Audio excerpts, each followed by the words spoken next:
I am so glad that you are all here. And we had 100 participants scheduled to be here tonight. I'm very excited about that. It's really important that you're here. And I'm Dorothea Rossaway, and I'm on the Beyond the Land Acknowledgement Committee, which is what we take forward after the land acknowledgement. And I'd like to talk a little bit about being here right now. So we stand on the homelands of the Wapakute band of the Dakota Nation. We honor with gratitude the people who have stewarded the land throughout the generations and their ongoing contributions to this region. We acknowledge the ongoing injustices that we have committed against the Dakota Nation, and we wish to interrupt this legacy, beginning with acts of healing and honest storytelling about this place. So that's what we're here for tonight, is to take it beyond the acknowledgement to some of the storytelling. But I want to read, since it was Martin Luther King Day this week, I want to read a quote from Martin Luther King that he wrote in 1963. Quote, "Our nation was born in genocide when it embraced the doctrine that the original American, the Indian, was an inferior race. Even before there were large numbers of Negroes on our shores, the scar of racial hatred had already disfigured colonial society. From the 16th century forward, blood flowed in battles of racial supremacy. We are perhaps the only nation which tried as a matter of national policy to wipe out its indigenous population. Moreover, we elevated that tragic experience into a noble crusade. Indeed, even today, we have not permitted ourselves to reject or feel remorse for this shameful episode. Our literature, our films, our drama, our folklore, all exalt it." End of quote, Martin Luther King, 1963. So take a moment, please, take a moment just to be with that, with those words. Just feel those in your heart. I want to invite you to do that just for a moment. Indeed, even today, we have not permitted ourselves to reject or feel remorse for this shameful episode. So I welcome you here tonight, and I thank you for being here as part of this process of understanding the history of this land and beginning with these kinds of acts of healing. So just be with how it feels to know that. And like I said, I'm really glad that you're all here. And I want to welcome Ramona Kitto Stately. She is a wonderful teacher and a native Dakota woman. She, for many years, has been the chair of the Minnesota Indian Education Association. From 2016, she was chairing that at Indian Education Association. She also was the director of Indian education at the Aseo, Minnesota schools for many, many years. She's the project director for what's called We Are Still Here, Minnesota, which is a wonderful organization. And she teaches at the Minnesota Humanities Center's Learning from Place Bidote. That's a sacred site for the Dakota people at the confluence of the Minnesota and the Mississippi River. Maybe some of you have heard her speak there at Bidote, Learning from Place, Bidote. I've heard her a few times. It's wonderful information that she shares, and that is a wonderful trip to take in the warmer weather in the springtime. You might want to consider checking the Minnesota Humanities Center's schedule for when they will have teachings from Place, Learning from Place, Bidote, and you get to go to this beautiful sacred site on the Mississippi River and the Minnesota River and learn about the history of the people here and that site, which is right next to Fort Snelling. So I encourage you to see if you might be able to do that once the weather warms in the spring. But for now, we get to have Ramona right here, and the Beyond the Land Acknowledgement Committee is really grateful that she's willing to be here with us tonight. So I'm going to turn it all over to you now, Ramona. It's all yours. Thank you for being here. Welcome, welcome. Thank you. Thank you for that lovely introduction, Dorothy. Thank you for inviting me this evening. And I'm going to ask you if you can see my screen properly. Can you see this? Okay. Okay. I heard Dorothy. Did I hear you say yes? Yes, we can see it. Okay. When so you know, when you're the presenter, you really can't see everything that's going on the screen. So Hami Takuyepi, Petukinde Owasi, Chante Washte Nape Choose Apie, Ramona Kitto Stately, Emakiapie, Damakota, De Dakota Ia, Iup Seyu Sewi, Mieye, I Sayanti Hechia Tahama Hie, Tkawana Shakpe Edwati. Hello, my relatives. Good evening. I always like to begin with a traditional Dakota introduction. And we are told to use our language in introducing ourselves and tell people, you know, who we are, where we come from. So I am Ramona Kitto Stately, and when I started that introduction, I said, Hami Takuyepi. And we didn't have anything written down. And so every word has meaning, and every word gives you some tips about our life ways, our philosophies, our values. So when I say hello, my relatives, I'm greeting you as a relative, meaning I'm going to treat you as respectfully and kind as I would my own family. Kinship ties are really important to the Dakota, but I'm also greeting the natural world, the land, the sky, the winged birds, the animals, because for the Dakota people, we are all related. And it's a very, very common saying for us to greet as relatives, to greet the animals in the sky as relatives, to place an important value on all of these things having a great importance to life. So it really is like all things in life are my relatives. So Hami Takuyepi. So I am Ramona Kitto Stately, and I am an enrolled member of the Santee Dakota Nation, who currently live in exile in Santee, Nebraska. But Minnesota Makoche is our homeland. And so I live here in the traditional homeland of my people, the Wakpekute Dakota. I've been a teacher for a long time in Indian education. I'm currently on leave, a 3 to 5 year leave. With this We Are Still Here Minnesota project. So as a teacher in Indian education, my focus was to enhance the cultural identity of the Native child. I found a lot of boundaries. I found a lot of pushback in K-12 education, a lot of barriers, and really, depending on the leadership, sometimes an inability to actually reach students to enhance the cultural identity of the Native child. So when I took on this job with We Are Still Here Minnesota, this is actually narrative change work, but we work with Native-led organizations in 4 separate areas, and each area is their own task force. In the area of philanthropy, K-12 education, pop culture and media, and governance and policy.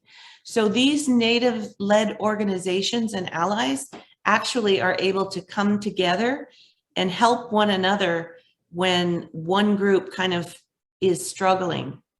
One of the big things that we are still here in Minnesota is really working on this year is to support the Indigenous Education for All legislation, which will give teachers the tools to include the Dakota and Ojibwe history and culture into their, align them into their lessons. Now, this is a state law already. Teachers need to do this, but this legislation will actually give them the training, the tools, the curriculum to do that, because quite frankly, none of us have ever learned this history, right? It's kind of why we're here. So we are really proud of this organization, and we've been able to work with a lot with your community, and I'm really blessed to be invited into your community and to be able to see all the amazing work that's happening. So when we talk about land acknowledgement and beyond land acknowledgement, I want you to know that this is what it looks like. So I'm a mother. I think that's my most favorite thing that I do, is being a mother. I have a daughter, Jillian, and a son, Ruben, and this is them. So, you know, they have to walk in two worlds. That's what we call it. You know, you have to be able to walk in this world, which is, you know, a colonized world where we have to learn how to, we have to go to school, we have to learn how to pay taxes and change tires, but we also have to know when to offer an elder tobacco. And we also need to know what to wear on certain occasions and what to take to ceremony. We have to learn our language and understand those philosophies and values that so many of our Dakota people lost their lives for. For those who suffered in the genocide camps in Minnesota, that's why we're here, for that suffering. So we're always really honored to walk in these two worlds and to share the history of what happened, so it's not forgotten, but also so that we can share some of the amazing ways that we have maintained this beautiful sacred place for over 10,000 years. So if we look at our state today, in the span of 159 years, we've poisoned every river and lake and stream in our state. And so we have to be able to look at all the information and make good decisions about our state. And that means using all the information that's available to us. This is my dad in the middle. My dad went to the University of Minnesota and he graduated in 1959. He was the 12th Indian to ever go to the University of Minnesota. And at that time, these are his parents on the side. Those pictures are in front of Northrop Hall, the ones on either side. Both of his parents spoke fluent Dakota. One of the most common things his grandmother, or my grandmother his mother would tell him is, just don't tell anyone you're an Indian. You know, you can pass for being Italian or something like that. But, you know, life in Minnesota as a Native person was really, really challenging in 1959. But as you can see, the next picture he took with his grandpa's headdress on. And so he did not take that advice, and he did learn to navigate the two worlds pretty effectively. But one of the really sad things is that his parents would not teach him Dakota language. So which was very common. They didn't, because they just thought life would be too hard to admit to that. The picture in the middle, my dad was honored in 2016 by the Minnesota Indian Education Association because he was the founder of the American Indian Student Association at the University of Minnesota. But it actually was created with 12 natives from lots of different universities around. So some from Augsburg, I think St. Thomas.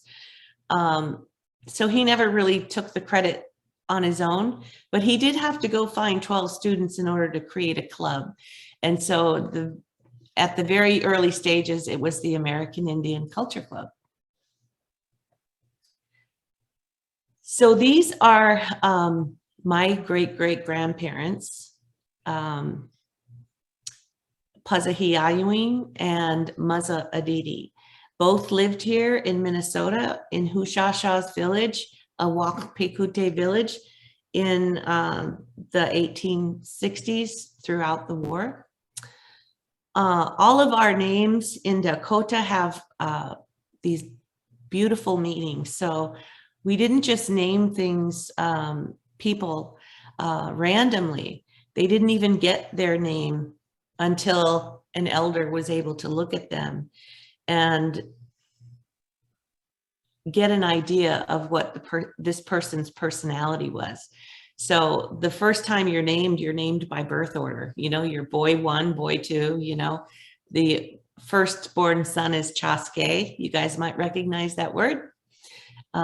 It's mispronounced here as Chaska. Firstborn daughter is Winuna. But later you get your name, and that name is really the way the creator and other people recognize you. So Muzza Aditi means walks on iron, but that's the white translation. But really it means that the way that he walks in this world. So whenever walking was a part of your name, it was about the journey you're taking, right? And he would take this path that was so ironclad that even if someone just dove into him, they could not make him stray off the path that he decided to go. And Pazahiayuing, I think all of us probably have someone in our world that we could aptly name Pazahiayuing, and she radiates in her path like the sun. But what it's really doing is it's describing this warmth and this energy that she brings with her. And this is the Bidote. This is the place in Minnesota where the Minnesota and the Mississippi rivers come together. And we call it Makachokaya, the center of our universe, where these two rivers come together. And Bidote really describes the energy that happens where these two rivers come together.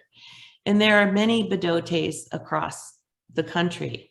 This is the one where the Dakota's creation story says we emerge from this place. And it's such a sacred and special place that this is where the U.S. Army built their Fort Snelling, right at this place. But this was also the place where my dad's grandpa, so Pazahiayuing and Muzza Aditi's third child, was born right here. In the background is an island that's currently called Pike Island. But he was born in the traditional way on that island. So this is a place that is very sacred and very beautiful. And also this picture of Richard, he was born on this island. That's my dad's grandpa. He was born right there in that island on this, you know, in the traditional manner. So what I would like you to do is think about, do you know your mother or father's parents? Do you know who they were? Is there a picture that you've seen of your mother or your father's parents? Maybe you know something about them. Where they lived, what kind of job they had, something about them. And if I could see you guys, which I can't, I would imagine that some of you or many of you are saying, yes, I know that. And the reason I bring that up is so you can imagine that this history is not a long time ago. What happened in Minnesota happened within the last 159 years. But we have these narratives, these master narratives that make us think that this happened in 1492. I'm sure I don't have to name the narrative. We know that Columbus never, ever stepped foot on the continental United States. Never did. Yet we have this master narrative that makes people believe it. And why that's important is because what it does is it makes people think, you know what, that was a long time ago. Don't worry about it. It's over. Get over it. And so that's how it works as a narrative, right? It fools you. But this happened to my dad's grandpa, and he was born on this island, and he actually survived and lived a long life. And his name means walking for a headdress is really kind of how it comes out. But a headdress is, each one of those eagle feathers is a symbol of a deed that you've done for your people. And so a headdress is just, someone who's done some amazing things for their people. And so my dad wore that headdress, right, when he graduated at the University of Minnesota in 1959. So this is the way, as Dakota people today, we see the world. We're ancient, but we are very contemporary as well. And I always say we're still here and we're thriving. So I want to share this video with you. Somebody let me know if you can't hear it, but I'm pretty sure it should be good. But this is going to give us a synopsis kind of this research that was done recently. And it was done to ask America, what do we know about Native people across the country? And so this is like a synopsis and summary of the results of that first ever national research.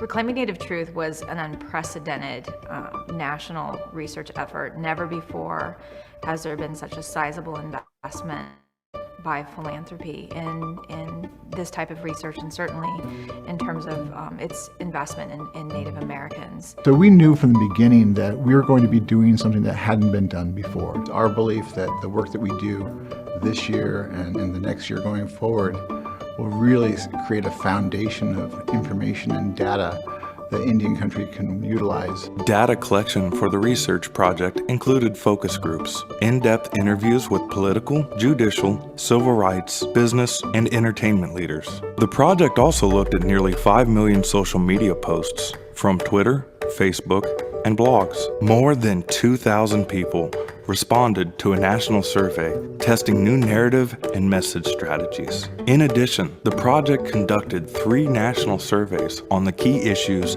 and perceptions of Native America. What we learned from the Reclaiming Native Truth research is that I think it affirmed many assumptions that Native Americans had. And that's that there are deep-rooted biases and toxic assumptions that many Americans across the United States hold. Many Americans, including those in key institutions such as courts, philanthropy, and Congress, hold a number of biases about Native Americans. And many of these beliefs are learned in grades K through 12. The most toxic is the sense that Native Americans are growing rich from welfare and casino dollars. The study found only 36% of Americans polled believe Native Americans face discrimination.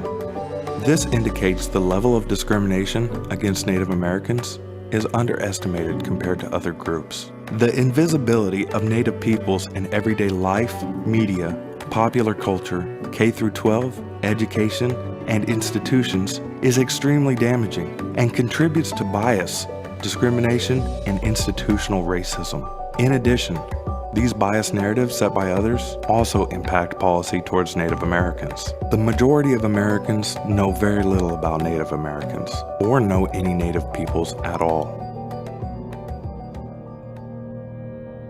What I found really interesting today is that 40% of people still believe that Native Americans don't exist. The real problem is when young Indian people consume media made by non-Indians and then measure themselves against it.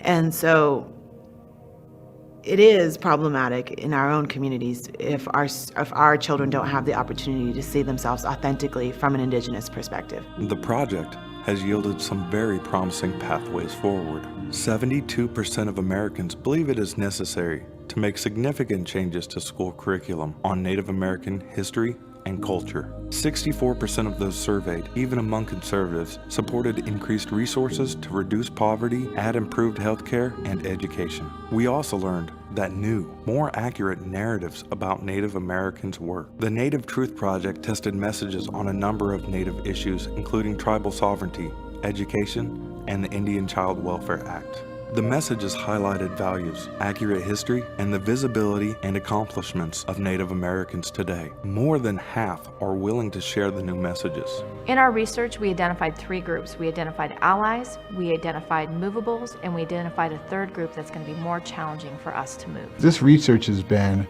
a ton of aha moments. Why this project was really important is because most of us in our professional careers are working on dissuading those myths and had no idea what that core narrative that people held of Indians was. And so we were always treating the symptoms and not the disease. One of the most important things for us to accomplish is to be able to make sure that policy decision makers actually understand who we are at the core of our souls, our culture, our spirituality, our contributions. And they haven't learned that in the education system, but they can learn it by us. And I'm excited about using this data. When we think about the work that we do at NCAI, we do a lot of great policy work, but what we do not very well is sharing what we do and sharing the message. This data is going to help us share that message in a way that people can find our work more useful. So I think this project really kind of gives us that kind of shared opportunity that we can work with advocates and allies and others who are interested in social justice and in equity. And we can all come together so that we can have a better way of life, socially and economically, while still retaining our identities. I think that's what this project helps do. Yeah, I mean, definitely the way that I think about this is that we build awareness about invisibility. We build awareness if we can get mainstream society talking about the way in which invisibility of Native people is the modern form of racism, step number 1 accomplished. Number 2, if we can get people to take seriously the fact that they are not getting a good education about Native people and to be upset about that, right? To start seeking out more information. We are so early on in the process of what we understand. And we've learned a lot in 18 months, but there's still a great deal we don't know. And what's exciting to me is the investigation and the research that happens as a result of this and carries on and adds nuance to this. This is where it gets exciting, that we're starting to build a body of research and a knowledge base around this that we didn't have before. And that's why it's important that this work carries on beyond this first phase of the project. And this next phase is about taking action, and it's about taking action with a clear focus.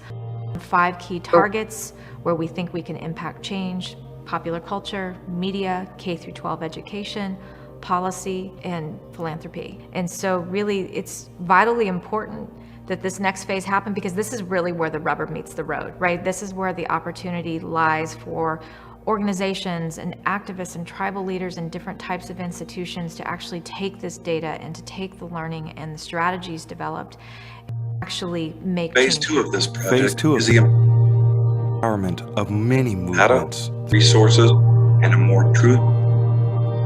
accurate shared narrative.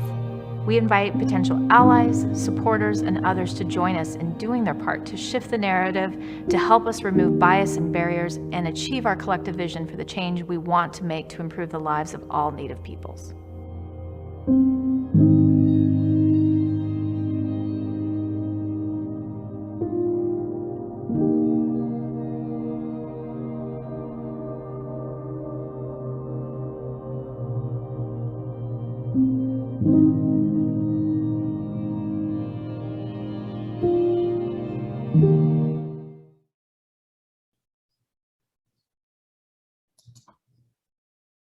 Let's not do that.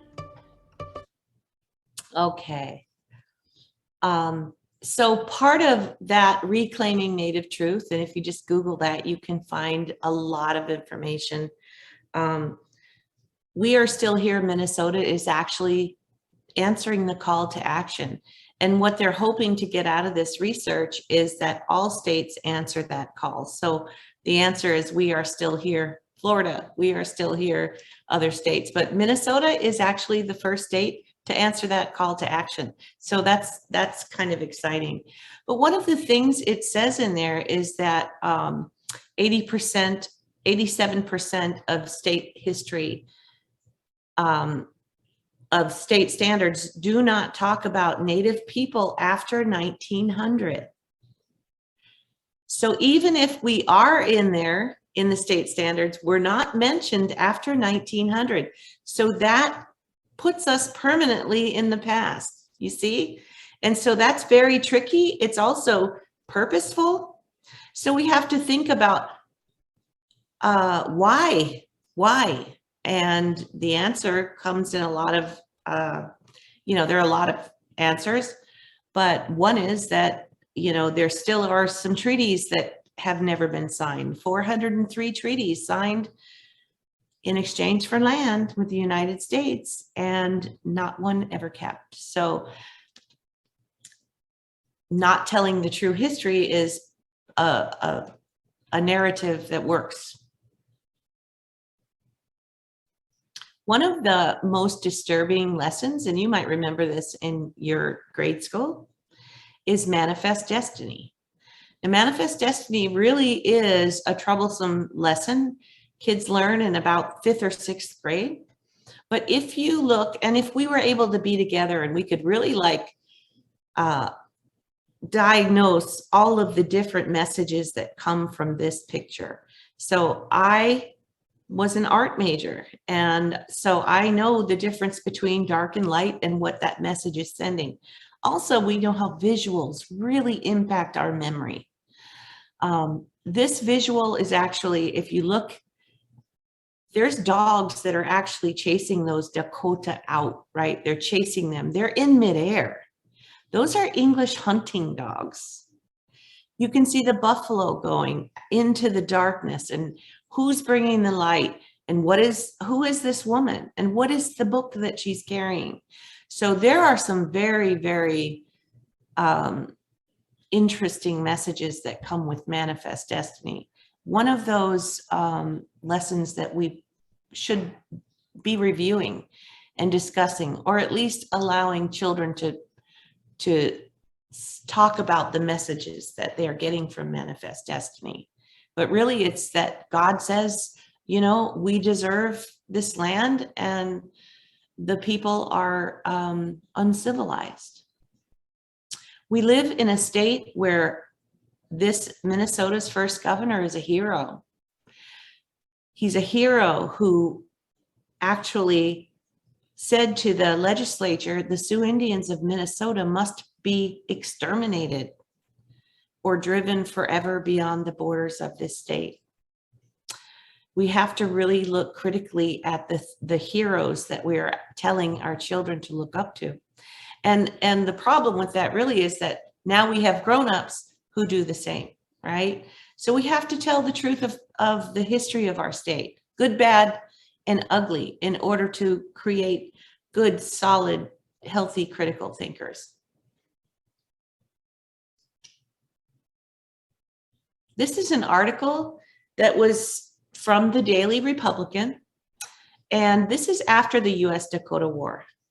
And at the bottom, it says that the state reward for dead Indians has been increased to $200 for every red skin sent to purgatory. This statement is genocide. This is a genocidal statement. This is the state paying people to kill Indians.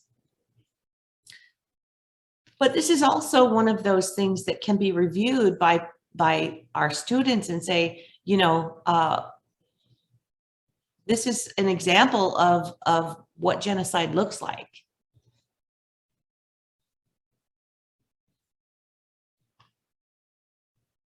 The result of that, paying for red skins, right? And the reason there it says red skins is because the Dakota lived outside, and their skin was very, very dark and obvious against the immigrants who were coming in. And so they were very easy to recognize. So it never had anything to do with football, I promise. And for those who know the story, Native or not, you must be opposed to this word.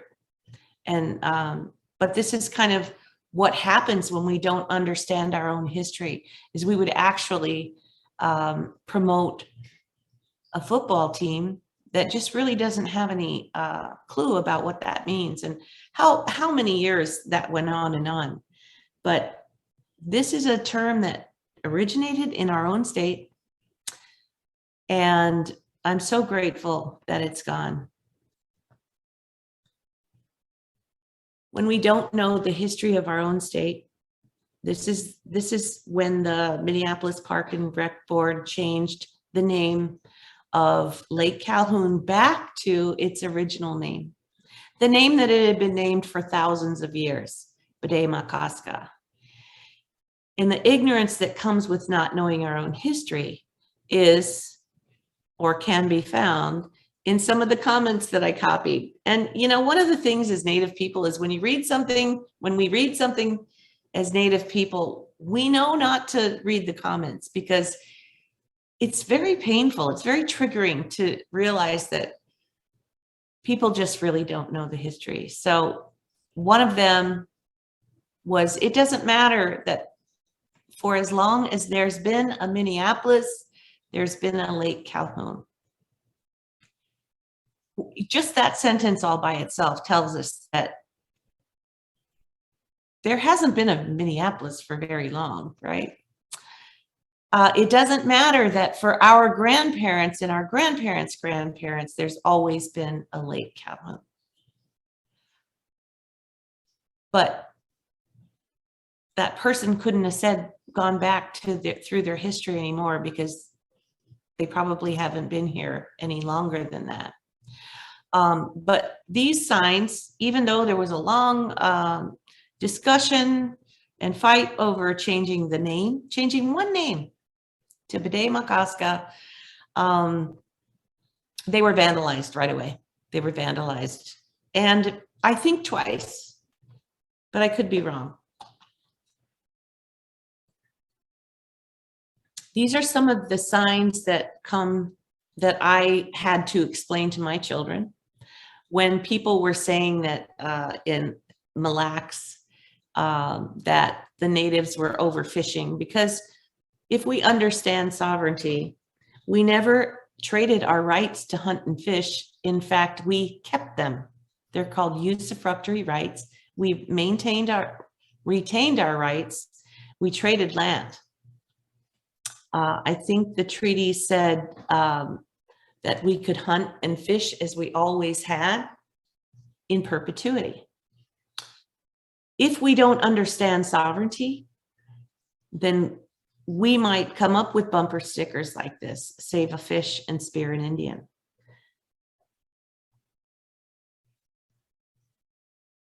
So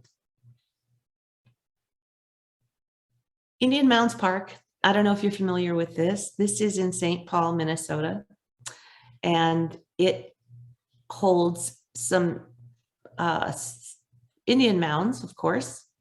And it wasn't until recently that they got a lot of letters, the city did, you know. So when we tell the history of Indian Mounds Park and what those mounds mean, and that they should be protected, what was happening at Indian Mounds Park, and especially historically, you know, people would dig into them, they would slide down them, they would have a picnic on top of them. And so the response recently by St. Paul, the city of St. Paul, and I'm so grateful, is that they put this very simple sign up. you are in a cemetery. And these signs are along where you walk. They removed a lot of the sidewalks in that area because it is a cemetery and it's really not meant for people to just tramp around. But they also created some signage in Dakota that used some of our values in there. So this is such a simple change by the city that made a huge difference in just the way that it feels there.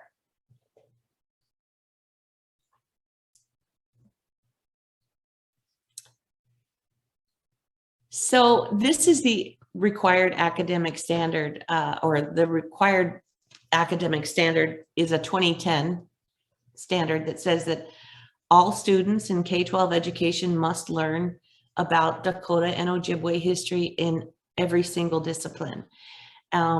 So we're 11 years later and that really hasn't happened because our awesome teachers have not received professional development, no training, no anything. So as we are still here in Minnesota and many other organizations have fought to support this legislation, last year it didn't pass. But our lieutenant governor still was able to give us the funding to continue the work. So this year we will create a larger coalition of Native-led organizations, also some national organizations who will come to our aid to help make sure that our teachers have the tools that they need to abide by what their licensure says they should.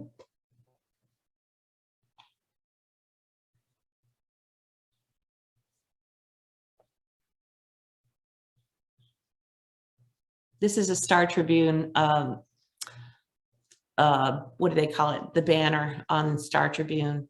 And, you know, so many people know that we have to embrace our entire history, even though it's not happening. But we do see remnants of that message all over the place.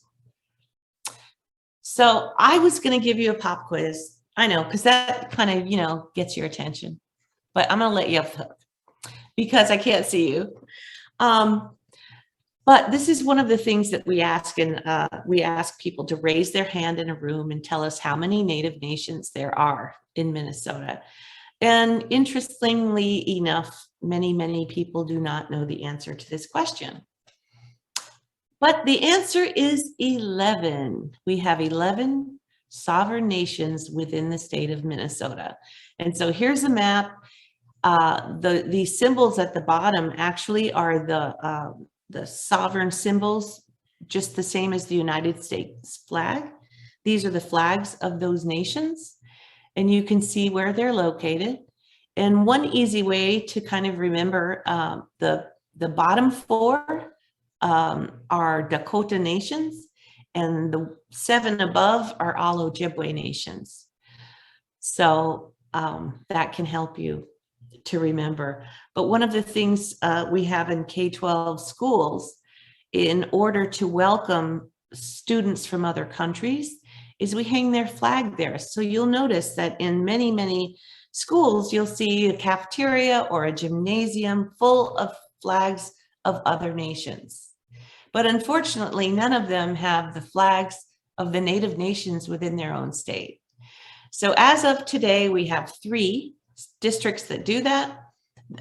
It's mandatory in every school, in Osseo School District, in the Minneapolis Public Schools just this year, and St. Paul Public Schools.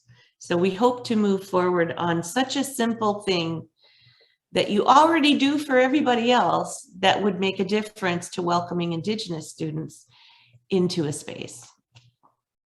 And sovereignty, you know, some people say, wow, you know, it's kind of like a pretty tough concept, you know, to grasp. At what age should we start trying to teach that? But sovereignty, my junior high school students say sovereignty means that you just get to be the boss of yourself.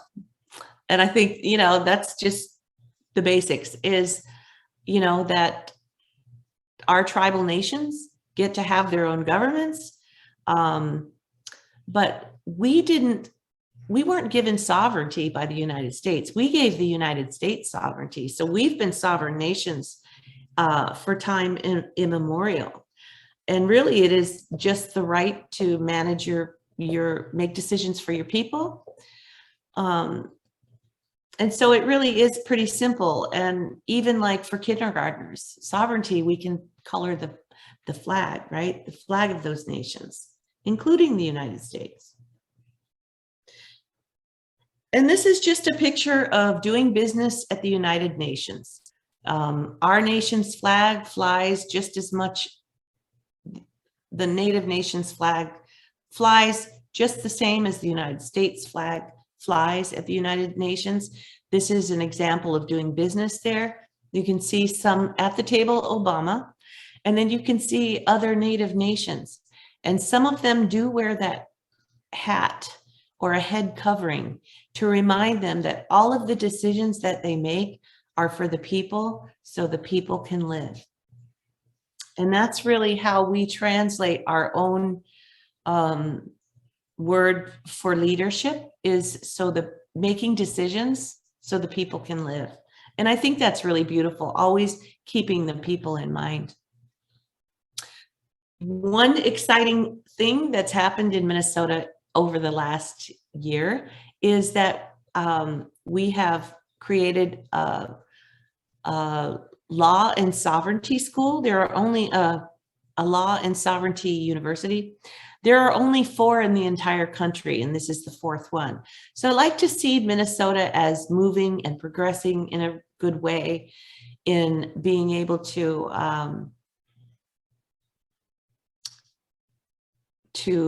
help Native nations gain some visibility. So this is a really big deal. And she's also one of our Washman people. And also, we need visibility because we have kids who dress up as Indians on Halloween. And how do we get rid of that? Each one of the pieces of regalia that someone wears is something that they have earned the right to wear, and especially the paints. And what's funny is that the paints, a lot of the red paints, any of the red paints are for women. And it means that you've been through an Ishnati ceremony. So there's so much that's becoming a woman. But there's so many things that go with dressing up like an Indian that just shouldn't happen. And if we understood that history, we wouldn't allow it. But you know, every year at Halloween, it happens. We've even had teachers do it. Don't do it. But even this Dakota, this is that tail feather of that Jillian's wearing in the middle there. And that tail feather is a reminder. It's a story that we have between the Dakota and the Ojibwe. And it's a story of our friendship and our connection that people don't know because the history books say that we didn't get along. But that tail feather is a story of tail feather woman and this connection of the Dakota and the Ojibwe, and I can't go into it, but it's a beautiful story. And all of these things we earn the right to wear, that dressing up as an Indian wouldn't happen if we were familiar with these stories. We are still here in Minnesota, partnered with NASA.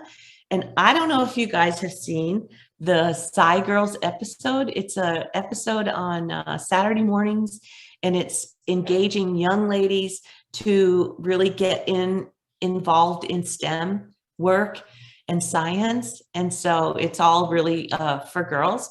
But we were able to do an episode recently that is about Dakota star knowledge. So not only are we learning about the stars and science, but we're also being able to share our own star knowledge. So look for that. It's Psy Girls. It will air in the fall on PBS.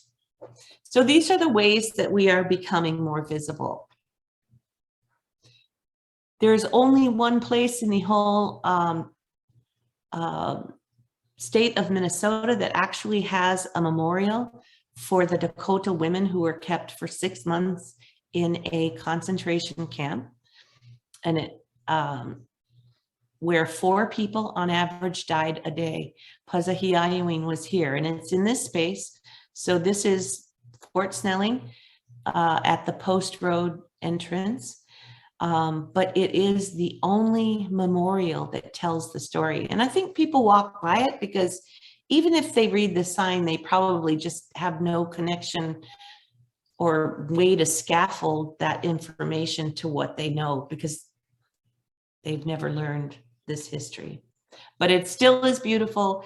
And this was managed by the Department of Natural Resources and the 4 Dakota tribes in our state. And I always like to show this painting by this Native author, C. Hilliard, about what it would take to change the narrative and to really look at our land as a relative, our animals as a relative, instead of as a resource, and think of it in a way not to make money, but to be healthy, contributing members of our society. And I'm saying healthy is so important. We've only just heard the story of boarding schools, how they're the only schools in the country that came with their own cemetery, and how many children are actually buried there. And some people built golf courses right on top of them. So this is like traumatic for people to learn today. But you know, my husband and his 4 siblings all went to boarding school. So this happened to people in my generation. I'm 59. So this isn't anything that happened a long time ago. The motto of these boarding schools was kill the Indian, save the man. This happened. So I'm glad to see this kind of truth coming out. Also, our governor created tribal state relations training. He said that anyone that works and makes decisions about Native tribes, so these are people in Bdote who are building roads on reservations, things like that, must understand and have relationships with the tribes that they're working around. And this is the most popular training. Everybody loves it. It's done by Native people to all the people at Bdote. And you can't even get in. There's a line. I can't even get in. I've not been to the training, but I keep trying to like get in the side door. But it's been so well received. So I'm going to give you just a little bit of an example of the Shakopee, Bdewa Sioux community, because it's right here by me, and I know most about this community, but they are such a wonderful member of our county, Scott County. So they are the largest employer in Scott County. And for those of you who are not familiar with Scott County, we have Amazon here. So that might be, wow, are you kidding? They employ more people in the county than Amazon? Yes. Why don't we know that? Because we're invisible. So they spend millions of dollars on the infrastructure of the county's roads. And of course, yes, they want people to be able to get in and out of their casino, but it still is to the benefit of Scott County. Our roads are amazing, and they're, you know, like they help. They're a great neighbor. They have the cleanest water for their people on that reservation than any other place in the entire state. So talk about being committed to values. That's amazing. And you know, I really believe that we should all demand clean water. It should be a basic human right. They own more land in Scott County than Scott County owns, and that's because they have taken the money and the revenue from this casino and bought their land back. True. And we really don't know all the things that are happening. There is the most beautiful exhibit.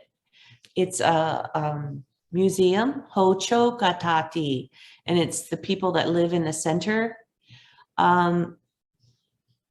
It is a museum that is in partnership with Smithsonian. It is so beautiful. It's very cheap. They do cater to kids. There's a beautiful store there, art store, and a library for kids just to come and read or to purchase books. But I highly recommend this. And for like $5, you can ask someone to walk you through and give you a tour of the history of the Bdote Dakota. So when I said that that they are the largest employer in their county, actually every single one of the 11 tribal nations in our state are the largest employer in their county. That means that they are really able to spend a lot of tax dollars or donate a lot of tax dollars to the state for all of the people that they hire, all of the vendors that they serve. I mean, they're making a lot of money, but so is the state. The tribal purchases in the state were $717 million in goods and services. Now, this is a report. It's called Minnesota Indian Gaming Association. You can Google it, find it, MIGA. But this is another study that shows how much Native nations give to our state. And I think it will surprise you. So these stories are like a sense of pride. We hold such a pride for the way that our Native nations contribute to our state, yet nobody knows it. So we are the 14th largest employer in the entire state of Minnesota. It's maddening that people don't know that. So we are the 14th largest, that's all the tribes together, the 14th largest. So that's bigger than the United States Postal Service in the amount of people that they hire. Not the United States. I think that means the government in our state. I hope. More than University of Minnesota. 3/4 of those workforce, and this is a really important point, is that they are full-time employees that get full benefits and amazing health care. Some of those above, like Walmart and Target, we know that they have a lot of employees, but they're not full-time. And they do that because it's cheaper to have part-time people, and then you don't have to offer the benefits. But our nations serve the people, and 70% of those people that they serve are people in our white communities. So talk about forgiveness, talk about giving back, and we should know this. We are the second largest tourism draw to our state. That means that our Indian gaming brings a lot of people to our state, second only to Mall of America. So I'm pretty proud of that. When we look at, I've heard some really ugly comments like, well, what are the Indians doing with their money? Well, number one, it's none of your business. We don't ask other rich people what they do with their money, but for some reason, everybody wants to know what Indians do. But here's a good example. But they bring a lot of money into our state, second to Mall of America. I think that's awesome. Right now, we've just finished a partnership with NPR In Focus report, and the topic was sustainability in Indian country. And I know everybody is familiar with this NPR's In Focus, but this is the first time that they actually reached out to a community and said, we want to talk about sustainability, but we want you to frame the conversation. That's big. So we were able to say that, wow, it looks a lot of different ways to us in Native communities. Sustainability is about language. Sustainability is about food sovereignty. And sustainability, I can't remember the third one. Anyway, but we were able to frame that conversation, and you know, if anyone's interested, they can go back and watch it. But that was exciting to be able to do that.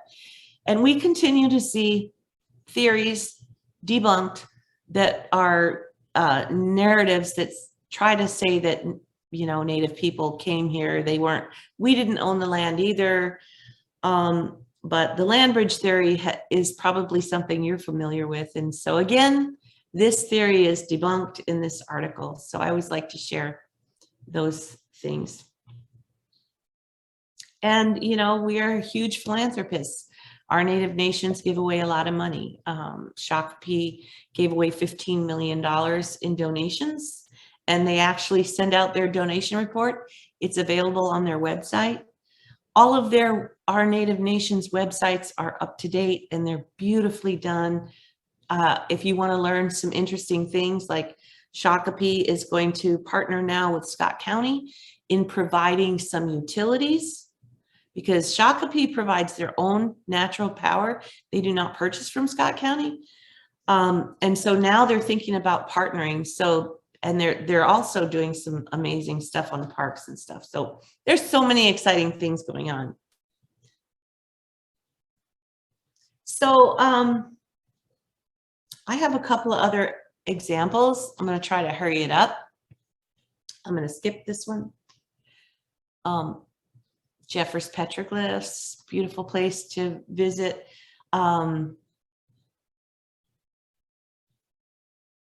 This is a video about the city of Eden Prairie, who is going to allow Pulte homes to build and ruin the very last freshwater, what do they call it? Comes from the aquifer. And there's a large community of people who are fighting against that happening. I don't know how that'll turn out, but if you had time to look up Maniwaka and just watch this video and learn about Frederick Miller Springs, that's it, Springs, and see if anyone wants to support that project. It's really important. Free Little Library, they just hired a coordinator to manage Native books by Native authors in all communities across our state. So if you're interested and you have books and you have a free little library, you can contact the Native American coordinator and try and bring some of those books into your community. I think that is fabulous. So why do we recognize the land? And I wanted to put this in here for you guys who are working so hard to acknowledge the land and even move beyond that, to remember that first, we're appreciating and acknowledging the people of the land, right? That's first and foremost. But that it's not past tense. It's a living, breathing history. And the more that you learn, like even today, you will start to think differently and open your mind to more learning opportunities. I've seen it reflected in many ways in your community. I've seen it with Sue, in her research class at Carleton College, and bringing her students to help Native people research some of their history, and in many ways. So keep learning, build relationships with Native people. I know you've brought, Dorothy has told me that you've brought people from the Prairie Island community. Bring in speakers. You know, we're all completely different. We all have different things to share. But it has to be intentional to bring those people in. So I'm going to stop because I'd really like to hear from you guys as well. And I had to speak slow because of our awesome interpreter. And I think it's great that you were able to set that up for us tonight to be more inclusive. So remember to learn about oppression and privilege. When we think about privilege, it's really not about you particularly having a conversation about race shouldn't make you feel some kind of way. The idea is racism is a system. It's a system that oppresses a certain group. And then there's another group that, if that is true, there's another group that automatically earns privilege, right? Unearned privilege. But it's not a reason to like shut down understanding and learning. It's not a finger pointed at a certain group of people. It's a finger pointed at a system. And if we remember it that way, we won't take it so personally. I feel that. I think that, you know, the work that you're doing is amazing. And it's like growing immensely in the community. So I want to say thank you for that. And keep inviting me. So I'm going to open up for questions from you guys, and I can finally see you because I can just see my own screen and see if you have questions.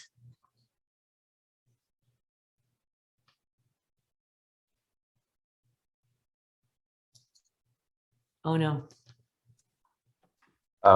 Anybody feel free to type a question in the chat. It will be hard for me to see anybody raising your hand. So if you want to maybe unmute and kind of call your name out, we can do it that way as well. Ramona, I sent in a question. Okay. I'm going to have to move.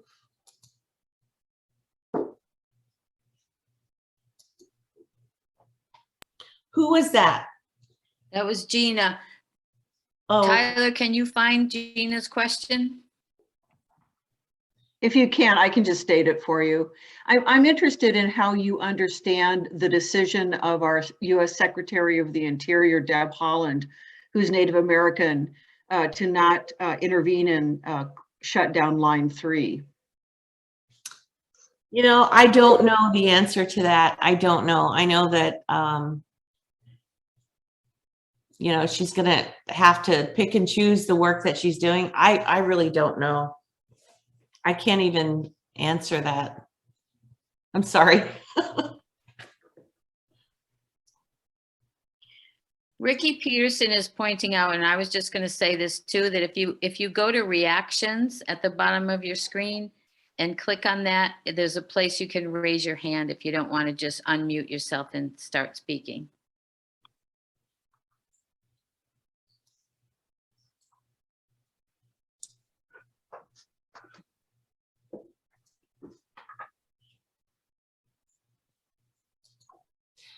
So when I look at the chat, it's really small for me. So go ahead and just talk to me.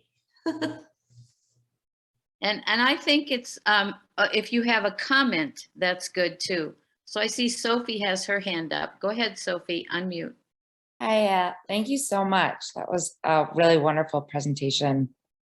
I don't know if this pertains to everyone, so maybe I'll email you about it at another time, but I work at St. Olaf, and one of the things that I'm trying to do is get some signage in Dakota language, in addition to the other languages that are spoken by our students. And I don't know who to reach out to or how to sort of start that process. I was wondering if there's a resource that you could recommend. Yeah, so you can type in Dakota Language Society. Okay. And it will give you a connection to some speakers who can help you with signage. Okay, wonderful. Thank you. You're welcome.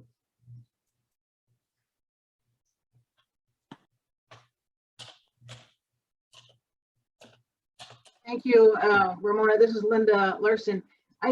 Your talk was amazing. It was inspiring, both inspiring and sad, and we have a lot of work to do. Thank you for helping us learn about this, and you're just an amazing person. I am interested. I've seen many times on Facebook that I don't know if they call it the bison or the buffalo releases onto native lands. And that just seems, I mean, I get just like a happy feeling because so much of that was taken away.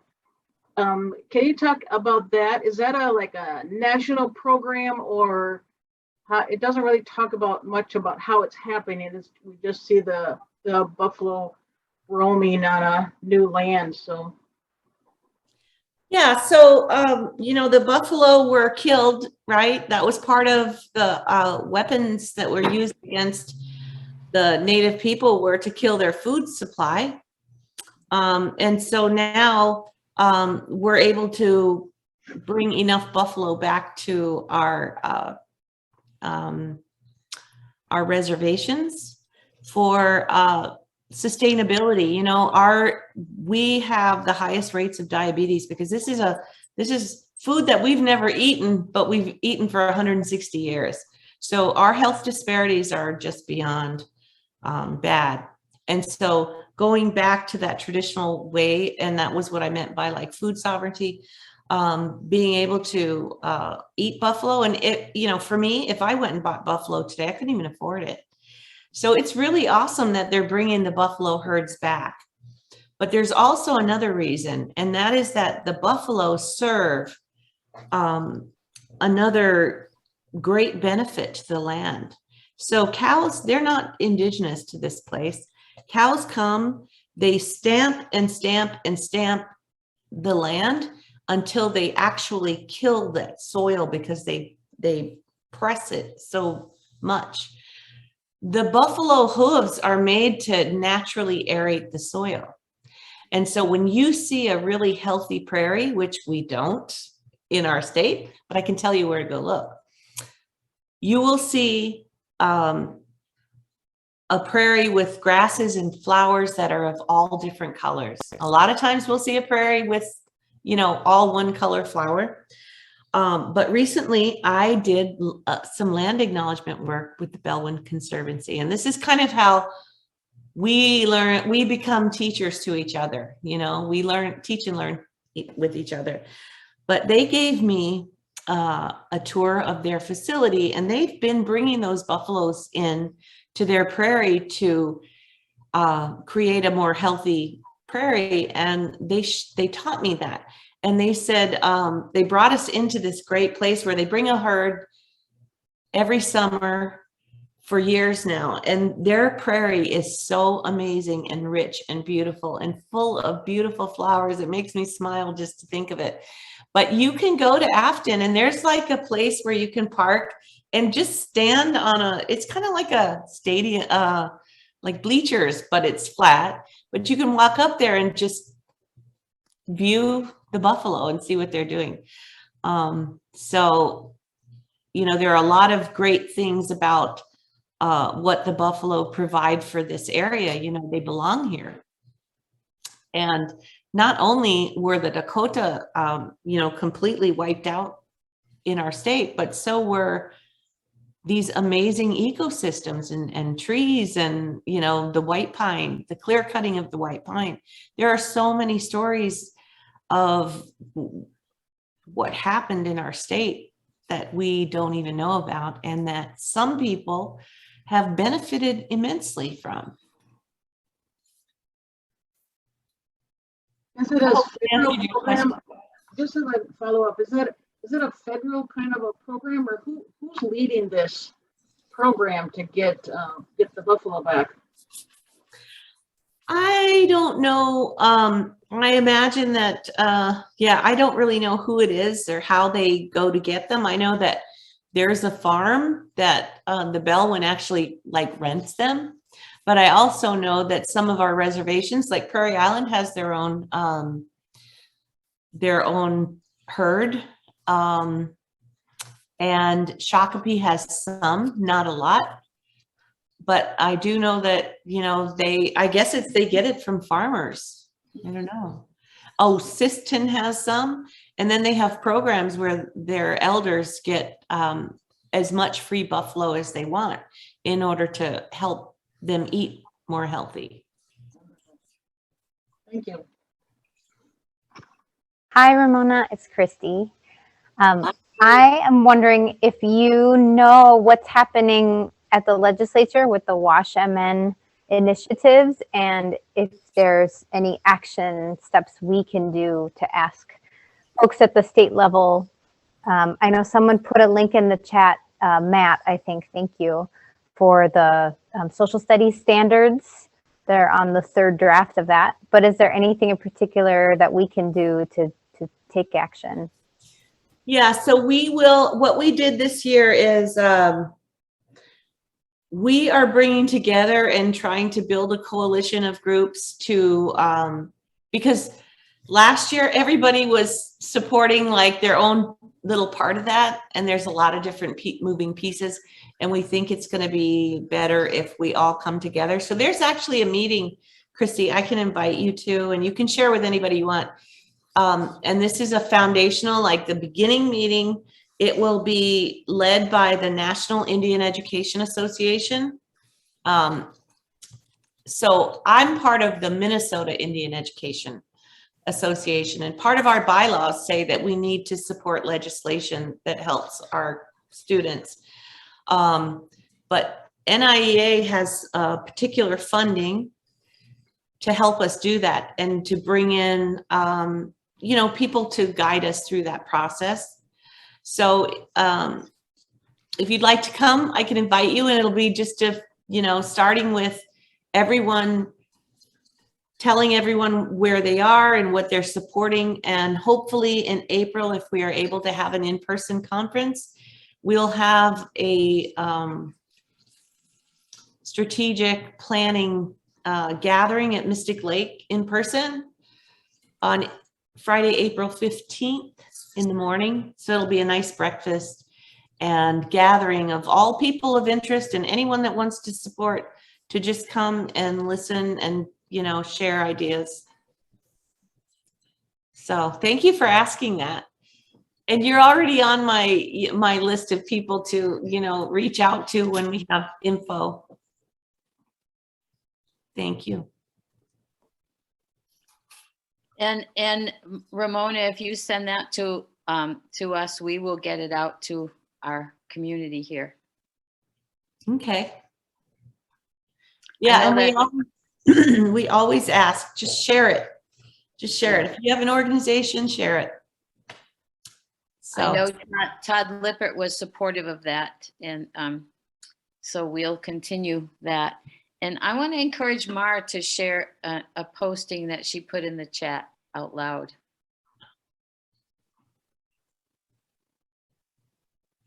Yeah, people in the chat, what they're saying is that they want to share that they are very grateful for all the information. They're loving what they're learning today, but also they're very saddened by it's really sad, the whole history.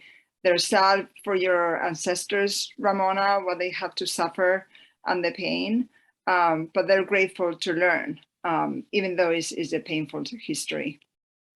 So thank you. Thank you. Yeah, it is. It is painful history. We have to tell that history, right? And we have to acknowledge it in order not to repeat it, and you know, to live a better life. So it is sad, and I know that I had to really embrace my own cultural understandings and methods of healing. And you know, when I first learned this story, I won't lie, it took me to my knees, and it's taken me to my knees many times since. And, you know, when you are able to walk through that and heal by keep telling that story and by becoming the voice of my great-great-grandmother, you know, those are the things that are strength, that keep me strong. But there's a lot of work that goes with it. So thank you for that. I'm going to ask someone here, or a few people here, to say something, if you're willing, about how you're feeling right now, having heard all this. You just heard what some of the Latinx people wanted to share. How are you feeling I'd like to invite some folks to do that.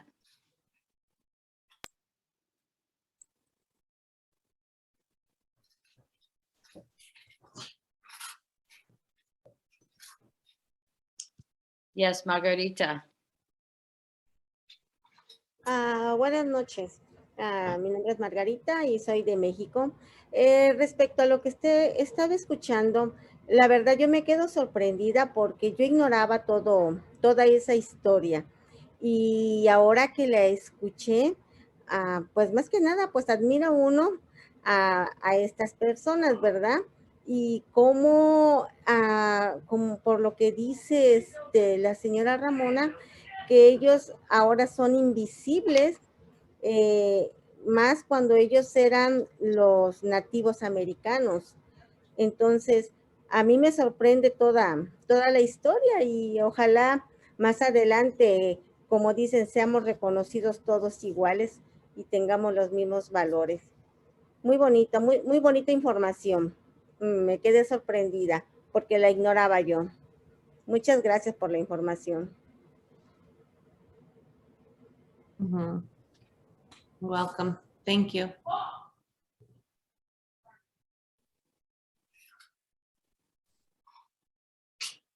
I always say we have to remember and think of the why. Why? Why is there this master narrative? Why don't we know about the true history of the leaders of our state? Because there hasn't been a treaty signed. You know, we say that the treaties are the supreme law of the land.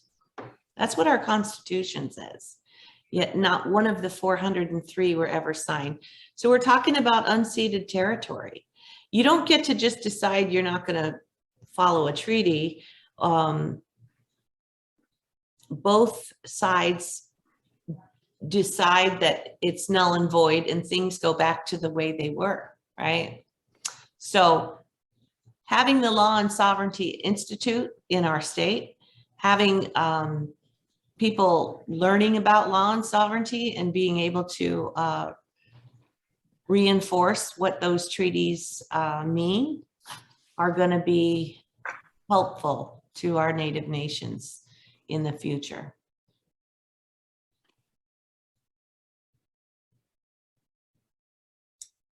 We have just a couple minutes left if anybody has any final comments.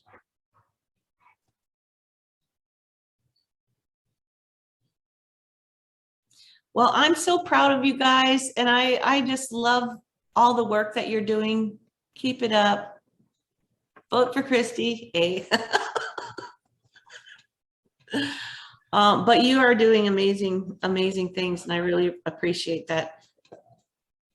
Oh, and the one thing I forgot to say is that Mni Wakan video that I said to watch was done at Carleton by some students in the media program. So we've just done such amazing, cool stuff. And that's really what it's about, is like teaching each other, sharing the things that we do best with each other, and just creating good, strong communities. That's what it's all about.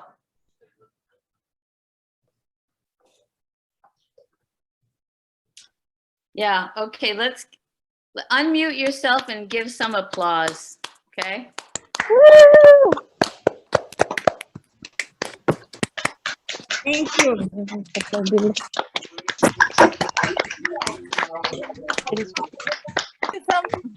Hey, thank you very, very much. It was wonderful.